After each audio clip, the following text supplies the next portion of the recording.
Al Jazeera Podcast.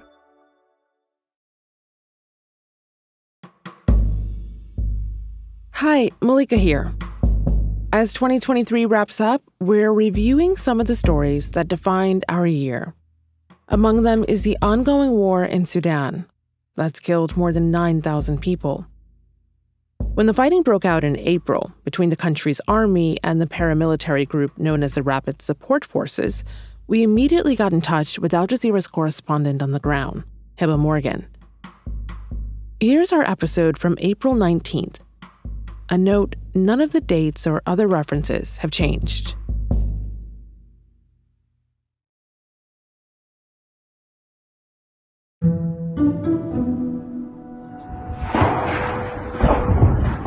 Khartoum is on fire. After weeks of tension, fighting broke out in the Sudanese capital on Saturday. It was a dramatic breakdown in talks. Just this month, Sudan was supposed to usher in a peace agreement to finally transition from military to civilian rule. Now, for Hiba Morgan, Al Jazeera's correspondent there, it's the noise in Khartoum that tells the story. I call them the soundtracks. It could be, continuous firing of machine guns, what sounds like anti-aircraft missiles being fired. And you can sometimes hear the fighter jets overhead. You hear this little whoosh going, and we start counting down to see how many seconds before we hear the big, explosion. It's all got Hiba's ear trained for any new noise.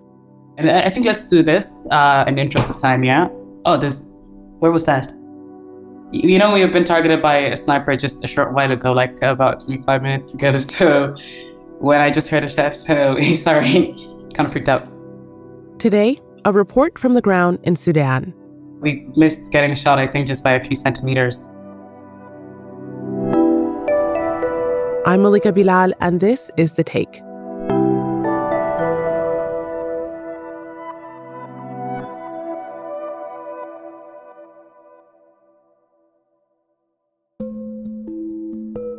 Hiba is based in Khartoum, where she and her colleagues have been under lockdown as conflict engulfs the city around them.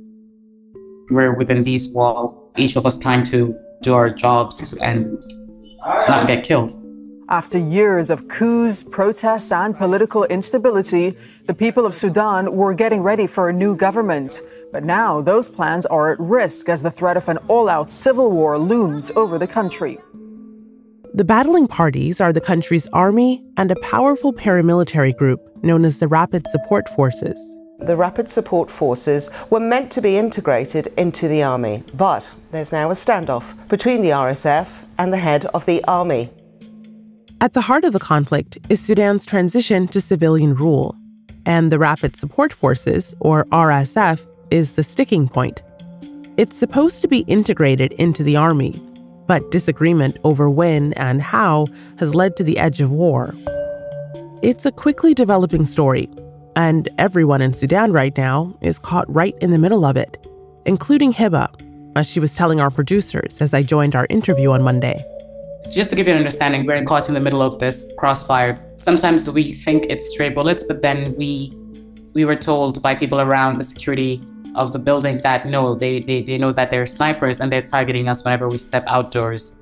So we're effectively under lockdown now. We can't step outside. Wow, Hiba, I'm just coming on now. I'm so sorry to hear that. When you say us, do they know that there are journalists in the building? They know that there are journalists in the building, yes, because we have done a few live hits from outdoors. So they know that there are journalists in the building, yeah.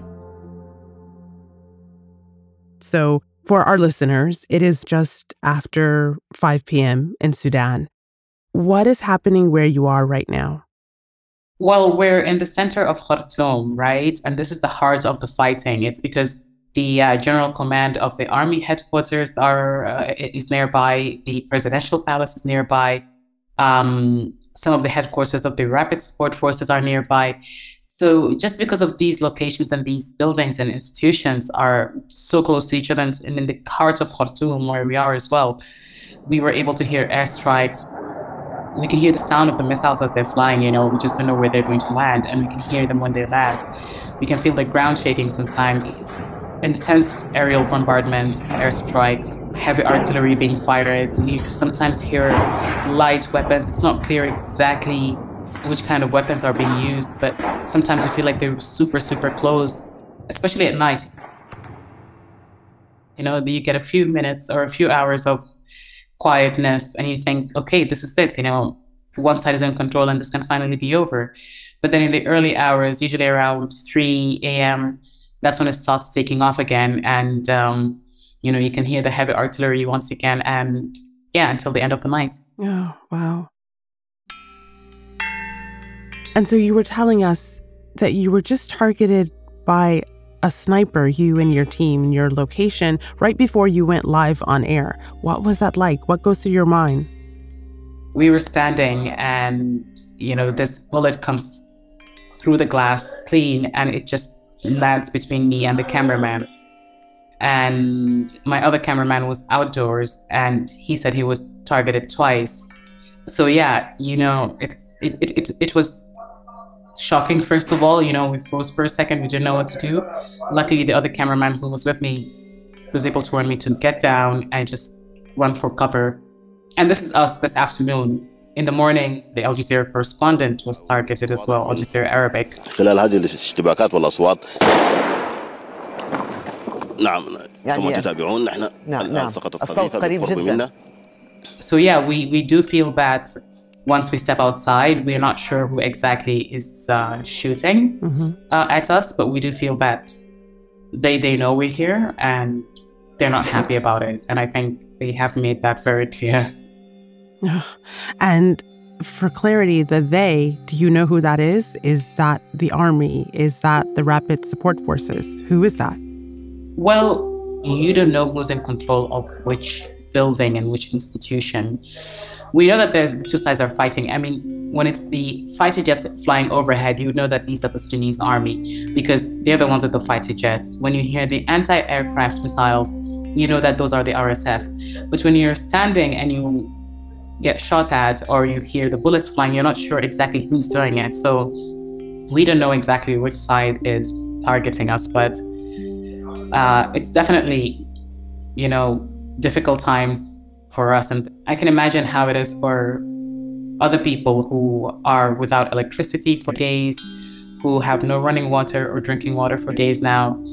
And it's even worse for the people who are trapped directly next to the fighting areas, directly next to the general command of the army, directly next to the presidential palace.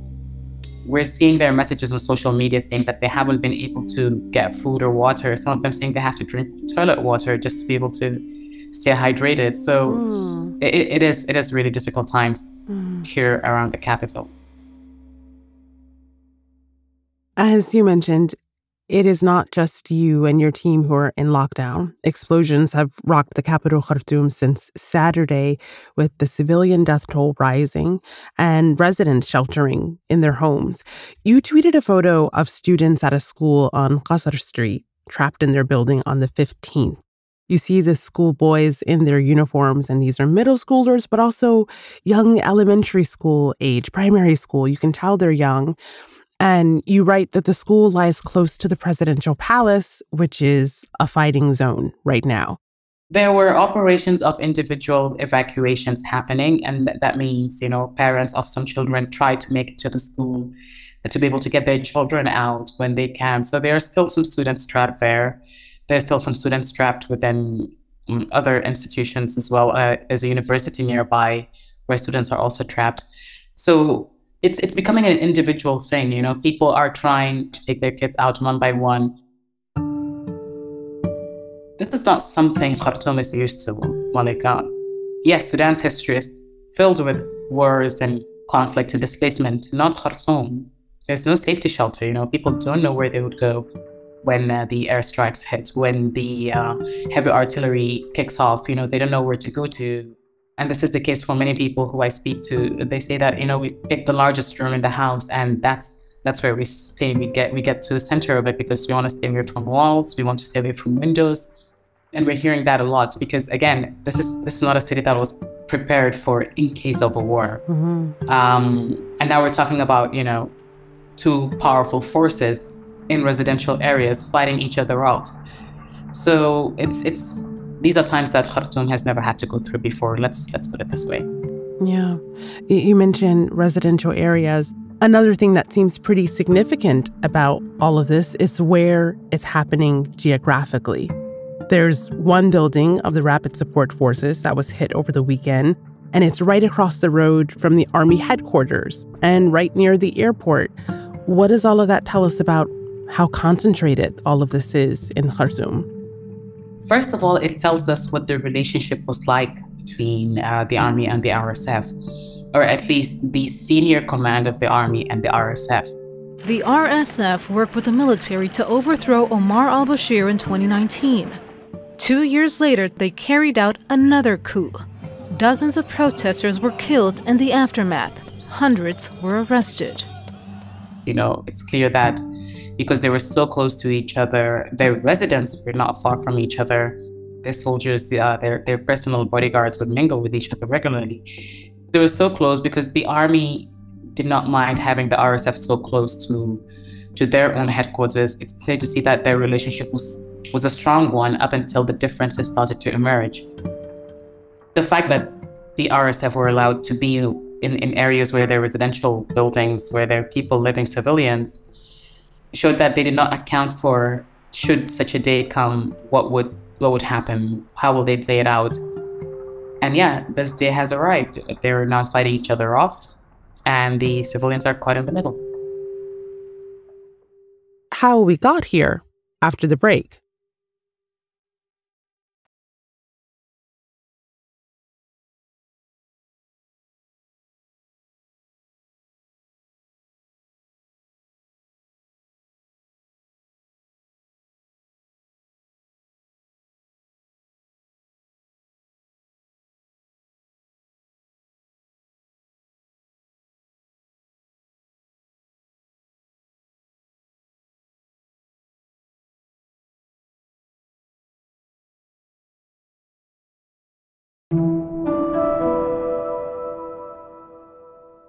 So, Hiba, what is all of this about?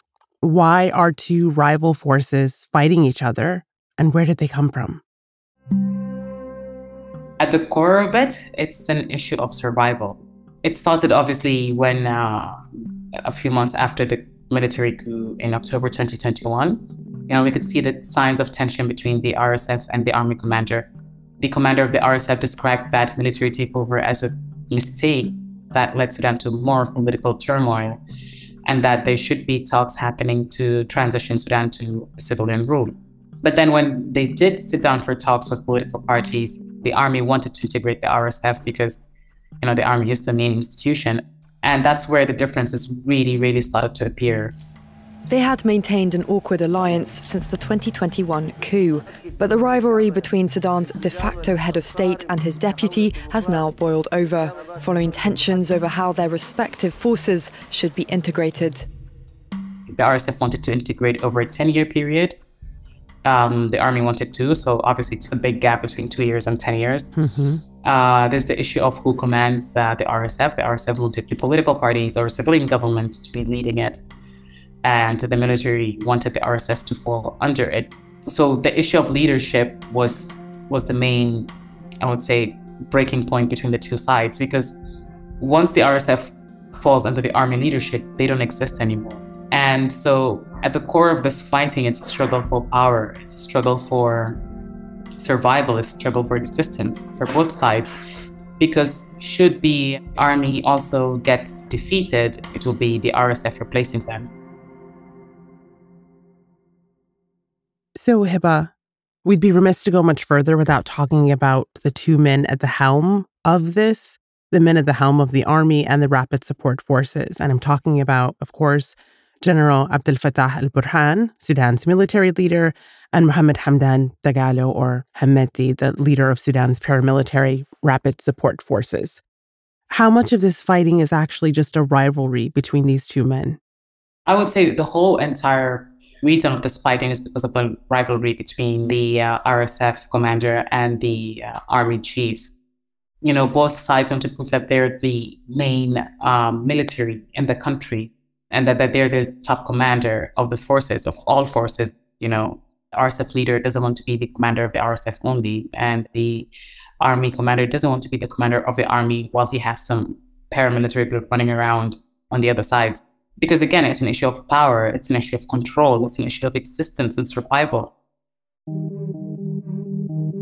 The army chief obviously has the army, and should he cave into the RSF, there's a chance of having an internal coup, his men turning against him.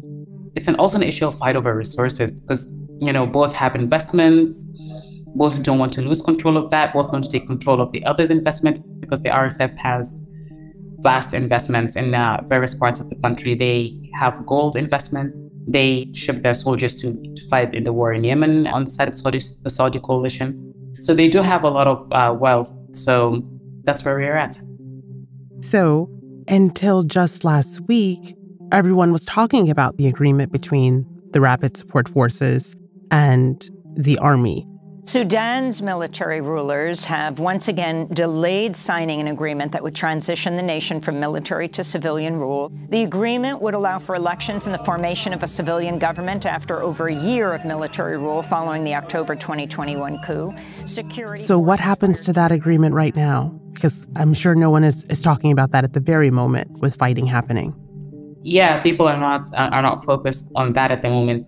But should this fighting stop and should this fighting end, it definitely changes the scales of balance of this whole political process that's been ongoing.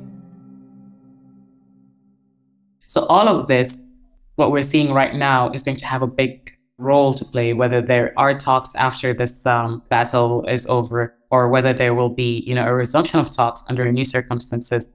That's if talks even resume, because, it's not clear if the upper hand would decide that, now I'm in charge, I don't need to negotiate, I don't need to talk about integration, I don't need to form a government with any political party, I can rule on my own. That could also happen. But then again, we'll have to wait and see which side wins. Political parties also will have to figure out how to go about, because even if one side wins, there's still going to have to be negotiations. Yeah. Looking at the big picture, it's so hard to say, but where might Sudan go from here? How does this end? It either ends with the RSF obliterated or with the army no longer in existence. That's how it's going to end. Once this is over, people are going to ask questions. How did the Rapid Support Forces get so powerful? Where was the army when the RSF was amassing all this power and wealth? This is going to be the issue of rebuilding, who is going to rebuild all these damaged structures, civilian homes that have been destroyed? Who's going to be taking care of that? All these facilities. And again, Sudan was already going through an economic crisis and had developmental problems to begin with. So who's going to start fixing the water facilities, the electricity facilities, the roads that have been damaged by the airstrikes, the buildings that have been hit by the artillery? So many questions people are going to ask. Right now, people are focused on survival, and it's understandable, obviously. But sooner or later, once this is over, they're going to start looking around them. And they're going to start wondering, how are they going to rebuild their lives after all this, And if they would be able to rebuild their lives at all. So finally, Hiba, people were warning that if an agreement wasn't reached soon, this could lead to the breakout of war. Did you have any idea when we reached out last week about talking about this agreement that this is what we'd be facing now? Did we know if it was coming? Yes. Did we know it was going to happen this week? No. Because it was clear, the warning signs were there. You could see troop movements from both sides. You could see both sides not talking to each other. Bear in mind that one is the commander and the other is his deputy. So if you have those two sides, both armed, both powerful, not talking to each other, and an agreement for a transitional government being stalled, and troops moving around the country, all of that were warning signs that something was bound to happen. It was just an issue of when and not if. And that's The Take. This episode was produced by Ashish Malhotra and Negin Owliaei, with Amy Walters, Chloe K. Lee, Miranda Lin, Sonia Abou-Gad, Khalid Sultan, and me, Malika Bilal. Alex Roldan is our sound designer. Adam Abou-Gad and Munera Dosari are our engagement producers. Alexandra Locke is The Take's executive producer, and Naya Alvarez is Al Jazeera's head of audio. We'll be back.